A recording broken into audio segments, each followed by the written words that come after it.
4:3 அப்பொழுது அவன் அந்த சுதந்திரவாளியை நோக்கி, எலிமெலேக்கு என்னும் நம்முடைய சகோதரனுக்கு இருந்த வயல் நிலத்தின் பங்கை மோவாப் தேசத்திலிருந்து திரும்பி வந்த நகோமி விற்க போகிறாள்.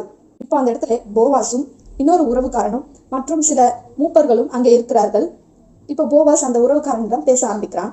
அவன் ஆரம்பிக்கும் போதே, ரூத் என்கிற பெண்ணை நீ திருமணம் செய்து கொள்கிறாயா என்று நேரடியாக கேட்கவில்லை. அப்போ அந்த உறவுக்காரன் என்ன கேட்பான், யார் அந்த ரூத், அவளை நான் ஏன் விவாகம் செய்ய வேண்டும் என்பான். உடனே போவாஸ், அந்த பெண் மோவாப் தேசத்திலிருந்து நகோமியோடு கூட வந்த பெண் அப்படின்னு சொல்லணும். சரி, அந்த பெண்ணை நான் ஏன் விவாகம் செய்ய வேண்டும் என்பான். இப்படியே பேசிக்கொண்டு போனால் இந்த இடத்திற்கு அவன் என்ன நோக்கத்திற்காக வந்தானோ அது நிறைவேறாமல் போகும். நிறைய பேர் இப்படிதான் அவர்களிடத்தில் ஒரு காரியத்தை குறித்து விசாரித்துக் கொண்டு வர சொன்னால் அங்கே போய் இவர்கள் சொல்லுவது அவர்களுக்கு புரியாமல் காரியமே கெட்டு போகக்கூடிய வாய்ப்பு அதிகம் இருக்கிறது. ஆனால் இங்கு போவாஸ் மிகுந்த ஞானத்தோடு தெளிவாக பேசுகிறான். எலிமெலேக்கு என்னும் நம்முடைய சகோதரன். எலிமெலேக்கு தான் இவனுடைய நெருங்கின